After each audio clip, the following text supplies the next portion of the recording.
I just started now recapping of what happened over there and how many friends and how many cool people I met over there in the moon Ganymede. They're really cool people, and cool ETs, to make friends with.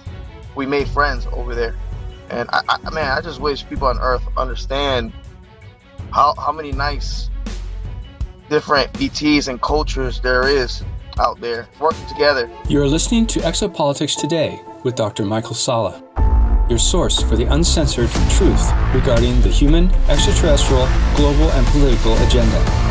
Click the like button and subscribe to this channel. And now, here's Dr. Michael Salla.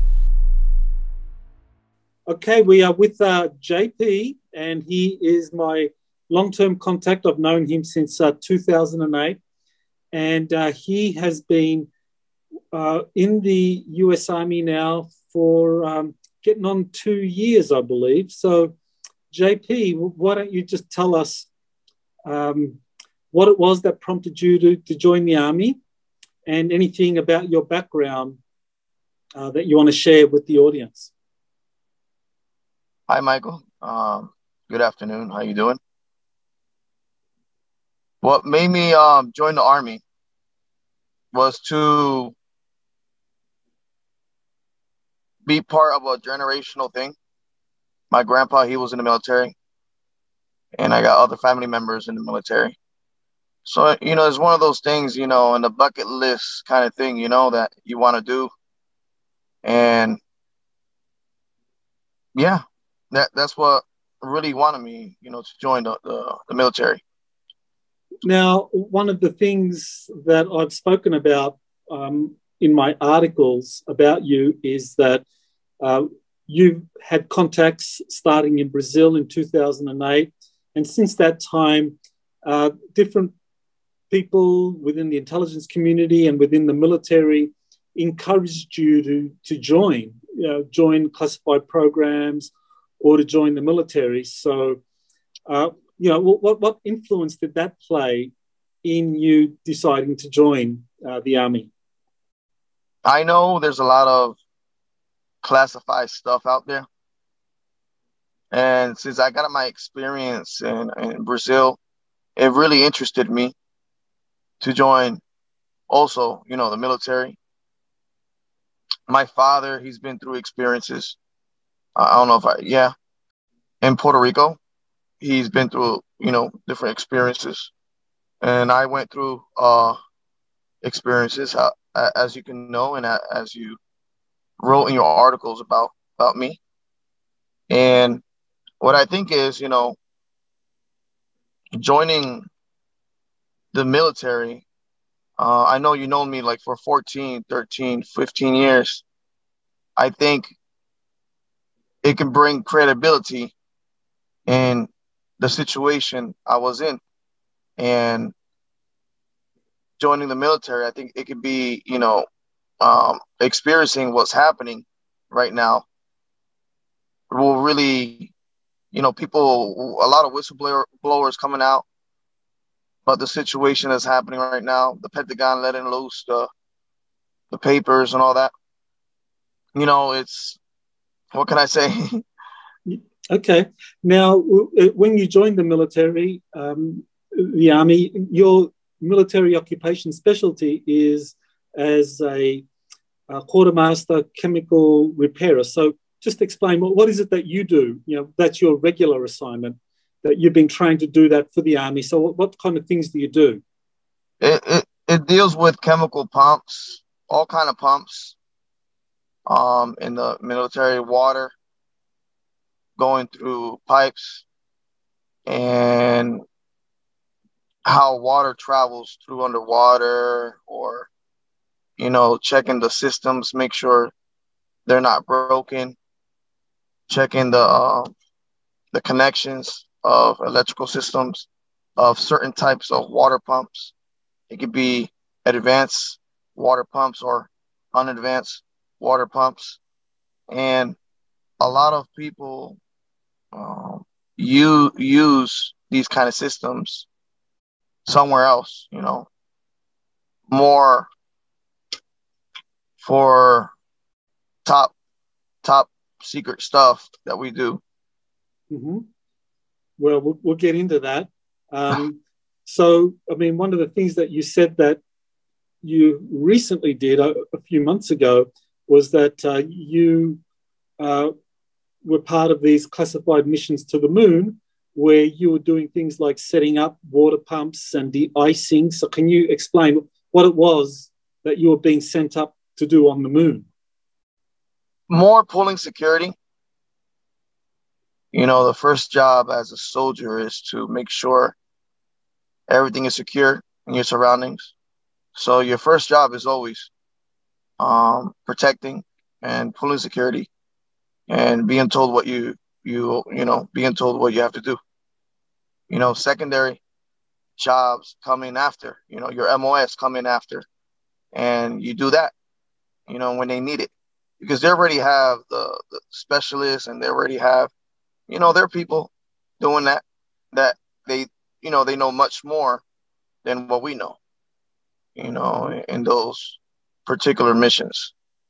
So, you know, our first job in most, you know, is to, you know, pull security and make sure everything is right. And if they need me, I know how to do it. You know, secondary, you know, okay, he knows how to do it, and he's pulling security. Pull him over here, and let's see what's the situation, see what he can help you with, you know. But more and all, it was more pulling security. Okay. So can you tell us a little bit about the actual missions to the moon? These were covert missions. Can you tell me a little bit about those? Which moon? The moon, like our moon, Earth's moon. Like you went there, you told me about missions to Earth's moon. So can you say a little bit about that before we talk about the other moon? Yeah, sure.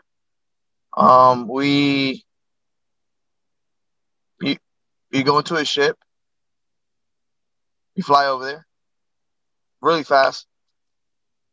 You enter to a protection zone that it's, once you enter these zones that enter into the moon, you know, surrounding of the moon, there's always a ship there monitoring and making sure that we go where we need to go.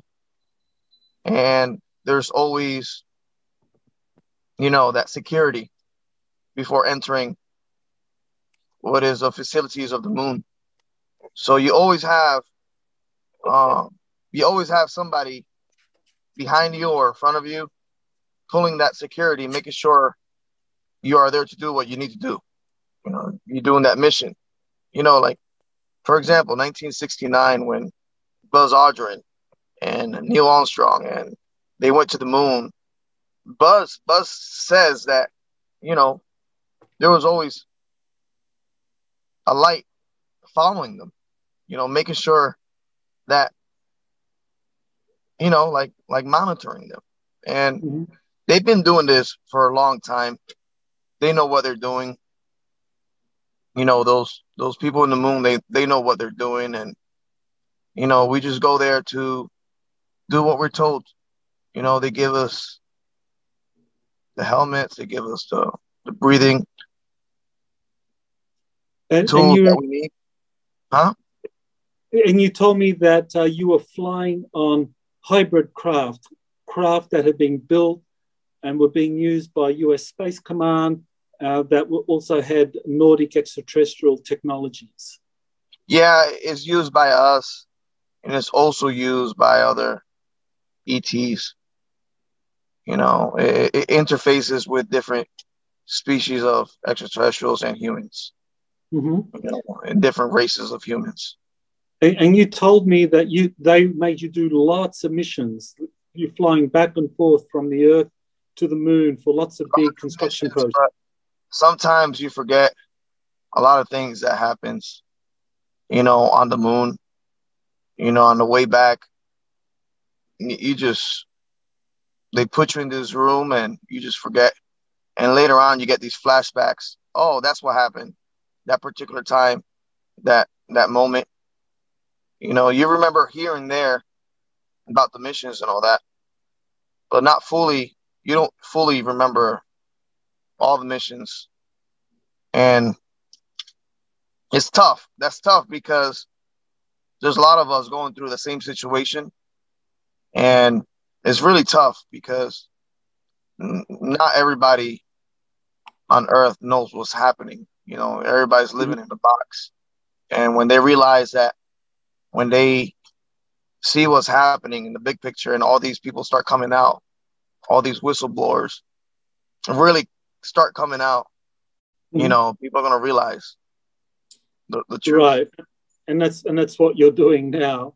Now, you say that part of the standard operating procedure is that soldiers, you included, when you do these missions, when you come back to Earth, memory wipes happen, and most soldiers forget, but you remembered.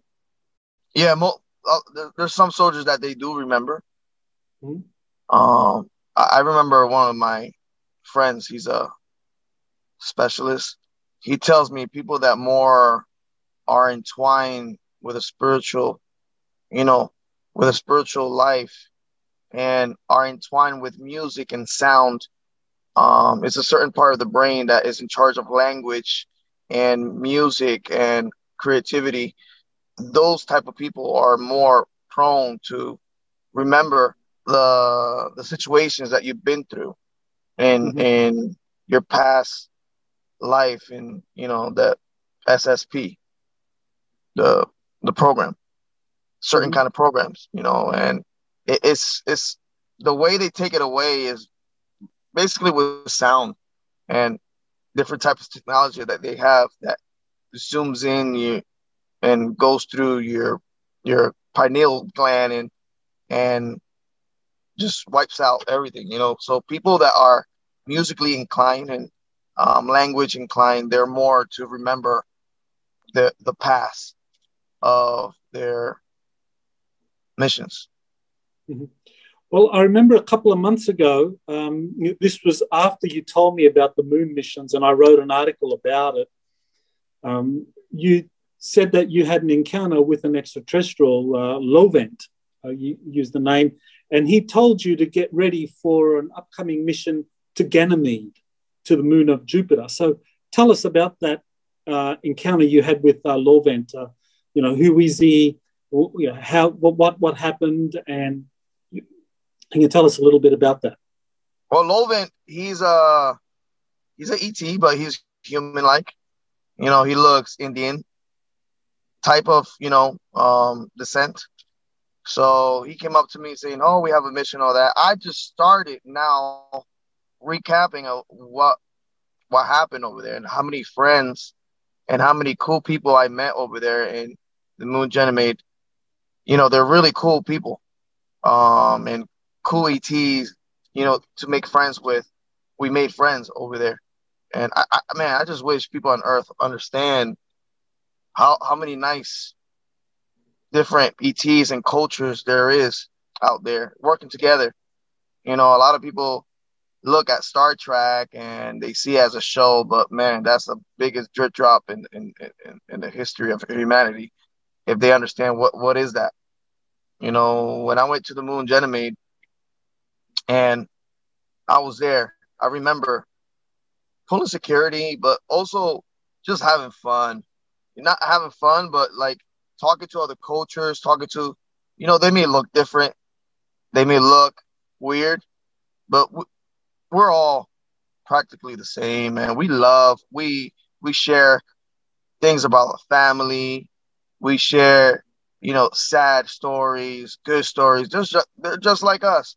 It's just they're more advanced, and that's something that they keep to themselves, and they don't share about how advanced they are. It's like rude, you sharing, "Oh, I'm more advanced than you, so that you can't do this and you can't do that." They don't show that. They're your friends, and they teach you, and it's really new.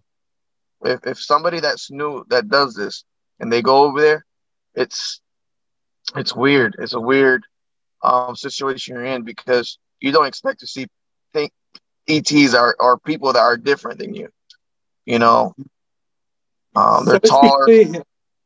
So let's be clear here, JP. We're talking not just you, but we're talking about many soldiers, including people from the US Army and maybe other countries' militaries, Other countries. being sent to Ganymede to work with specific missions dealing with the extraterrestrial life on Ganymede.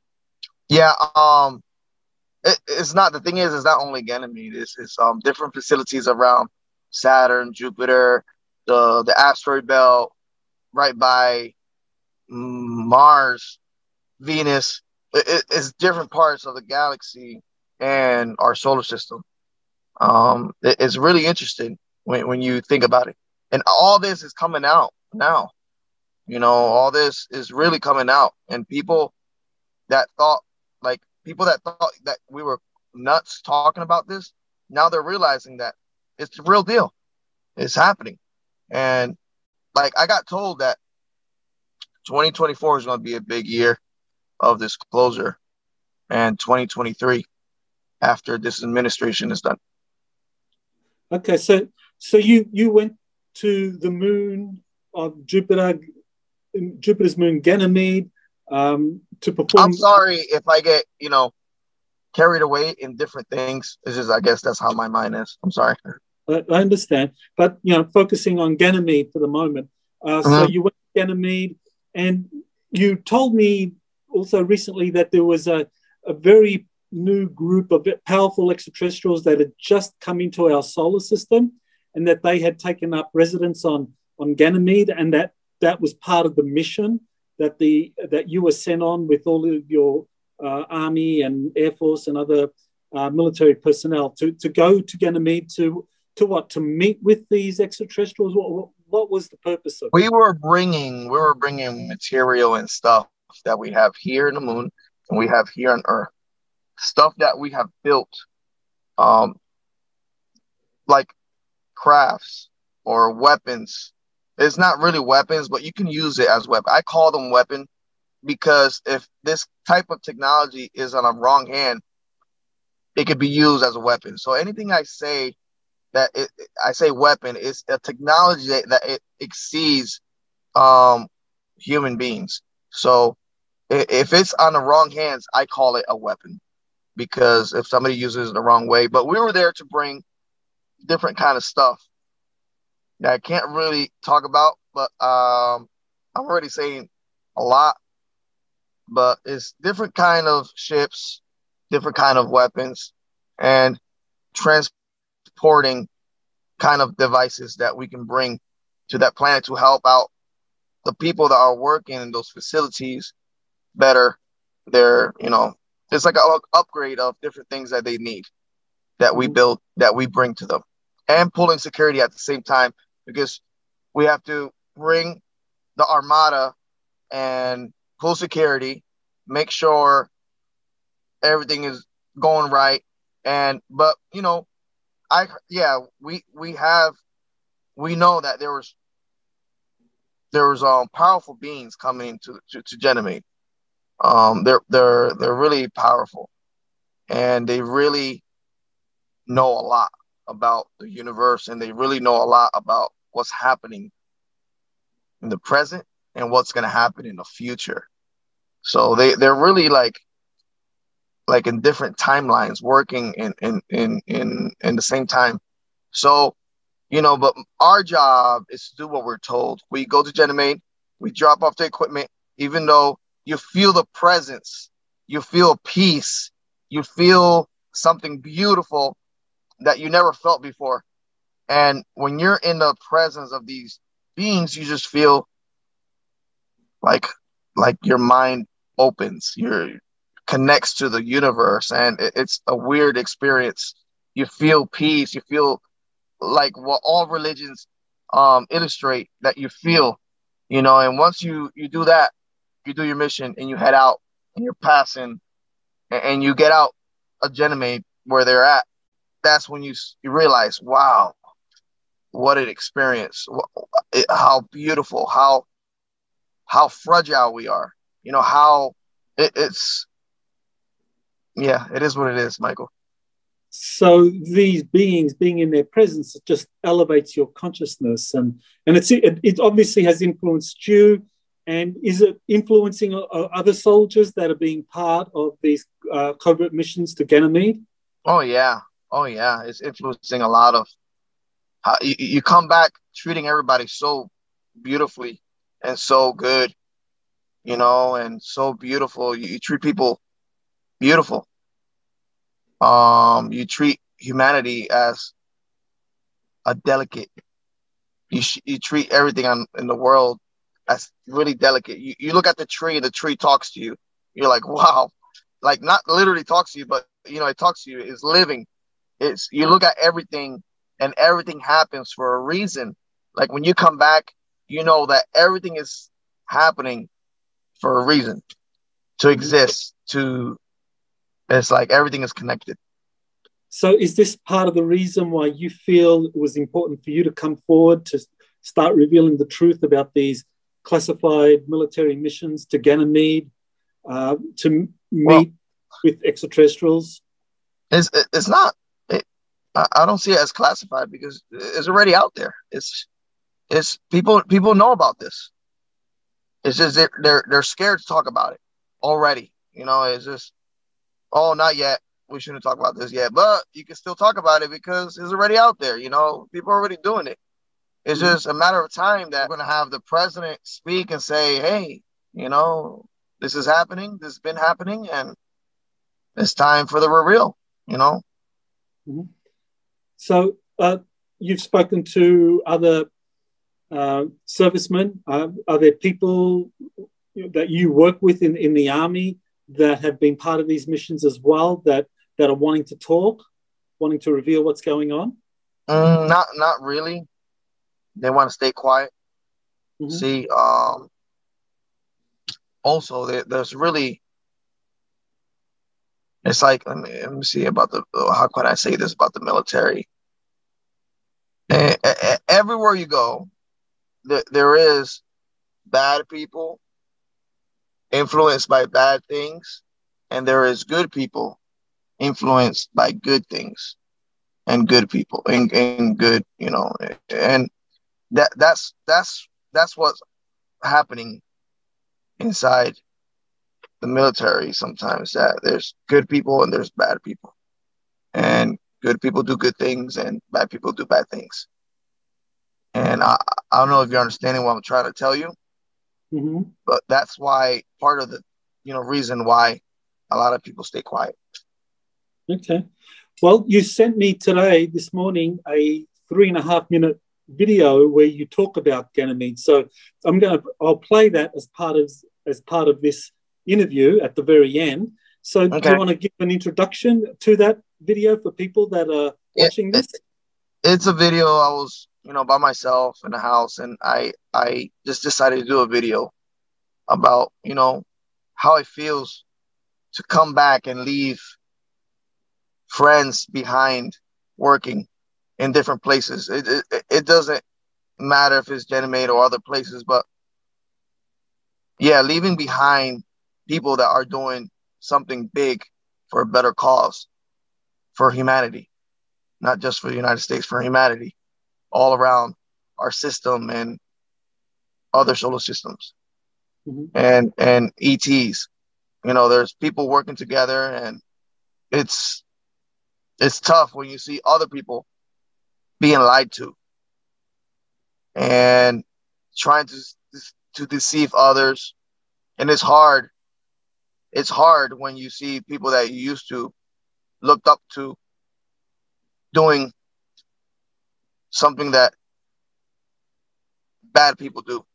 You know, what can I say? It's an introduction of how coming home from Ganymede, passing Jupiter, and going back home. It's a small video, but later on we're going to do bigger videos and longer videos. Well, it's an incredible development. I'm so thankful, JP, that you've got the courage to come forward and tell people about these missions that are happening right now to Earth's moon and to Jupiter's moon Ganymede, as well as other locations in our solar system, and that this is happening, and that there is a space alliance. We didn't talk about Space Command, but I assume that US Space Command is the one kind of like running this from the Earth military side of things. Yeah, no problem. Be blessed. Thank you for this opportunity. And I just hope everybody lives happy and be willing to share. You know, I'm talking to everybody that's in the military. Don't be scared to share this information. It doesn't matter how old you are. You know, you could be from the 1960s, or, you know, this has been going on for a long time. Don't be scared to come out now to share this information. It's right now that we need this information out to share and to make humanity a better place, you know, the world a better place. Well, thank you, JP. Wonderful that you've come forward. So thank you everyone for watching this. This is Michael Sala with Exopolitics Today. And don't forget to like, share and subscribe to this channel.